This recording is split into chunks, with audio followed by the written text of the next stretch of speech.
Hi everyone, I'm Scott Schneider. This is Stereo Niche. Hey, this week we're going to talk about the JVC QL Y66f.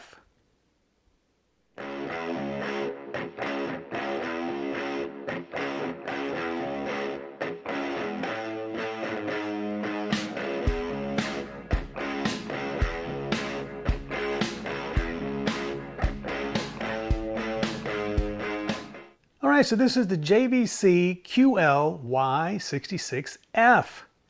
That's a long model name, but it doesn't have anything to do, unfortunately, with how high it is up the chain. There are other models that were considered higher up the model line that had much fewer letters than that. So not sure what is the rationale behind that name, but if anyone knows, I would love to know.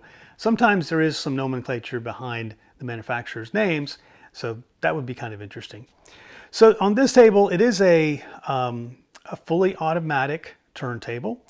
These were made from 1985 through 1988, and they retailed for just around $500. There were some other tables that JVC manufactured around that time frame that were more expensive. I know there were around a $750 model and there was a $1,000 model. So they had some other ones that were higher than this, but I don't know that they were much more sophisticated as far as technology.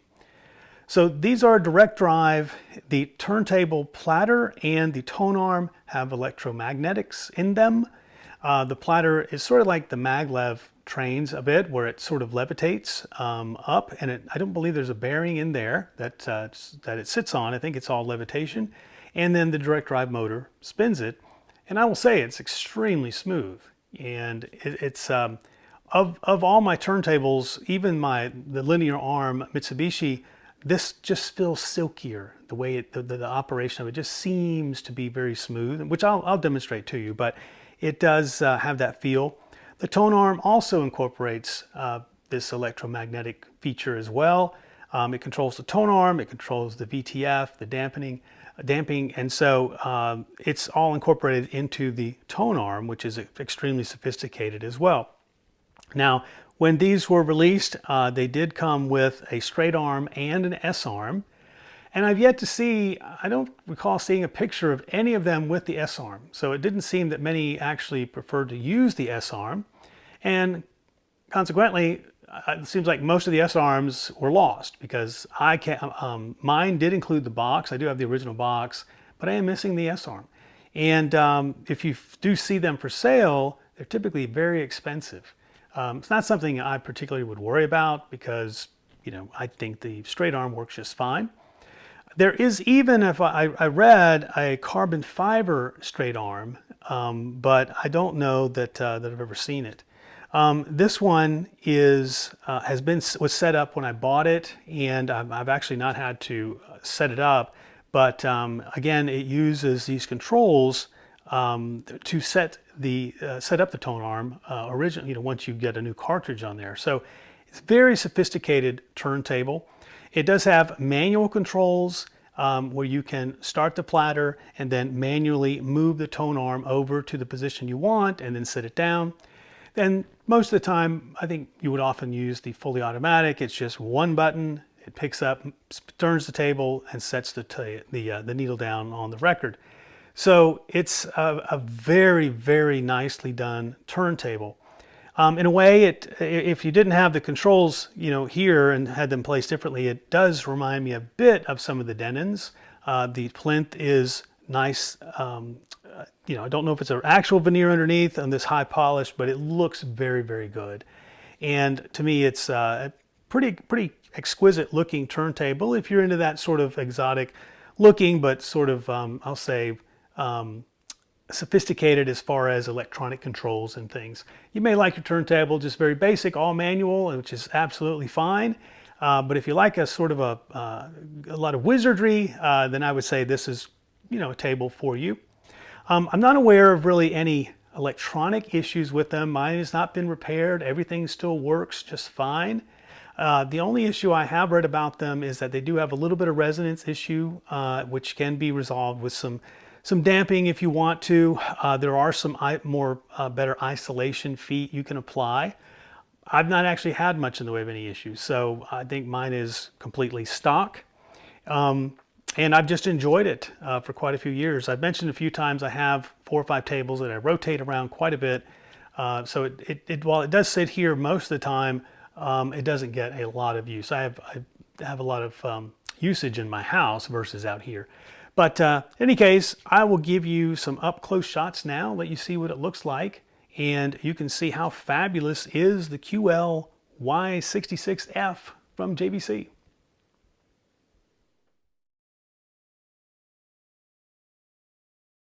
Well, let's walk through the functions of the QL Y66f. So we currently have it turned on. You can see by the little power indicator here, and this is our power button. Now, once it's on, if you just want to play a record, and you already have a record on, of course, it's as simple as just hitting the stop button here.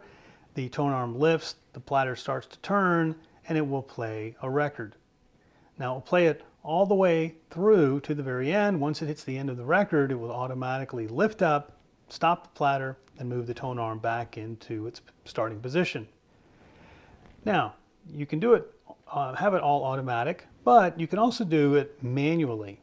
So let me get that back in position. So if you wanted to select a specific track, let's say, you can start your platter spinning, and then you can lift up the tone arm, and then move it left or right with these buttons here. So we're going to move it over toward a supposed song start of our choice. And then once it's in position, you can then put the tone arm down, and it will either, you can play the song all the way through to the end of the record where it will lift up and then move back and turn off, or you can play the one song and then you can hit stop if you're done with that, and it'll return automatically and stop the platter.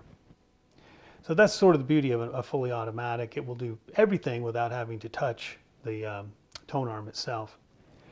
The other set over here, other button, is for speed. It has a speed setting for 30, 3, and of course 45. If you want to play, if you have some 45s you want to play.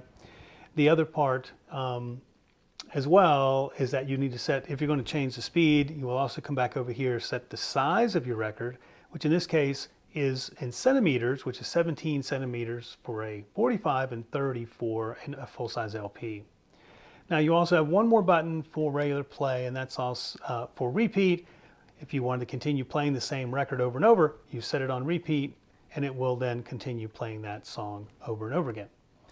Now a few more buttons remain. If you are setting up the turntable for the first time, you'll need to set up a new cartridge, let's say. Then you would start with by putting, once you put the cartridge on, zero balancing the tone arm, which means it's just level and floating there, not with no weight on the front.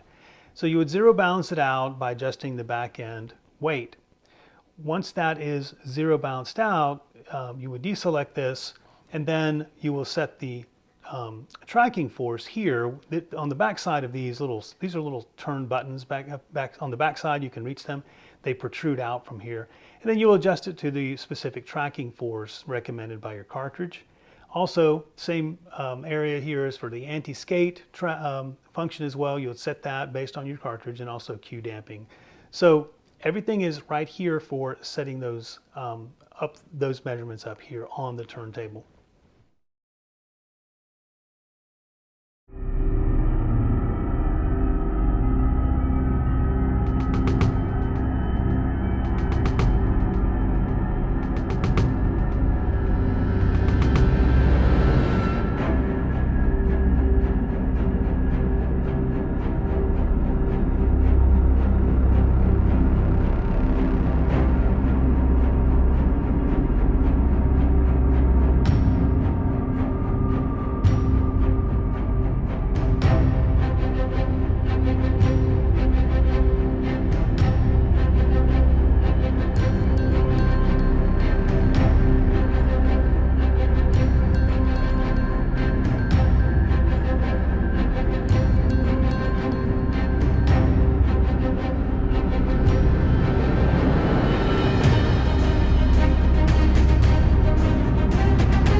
Well, there you have it.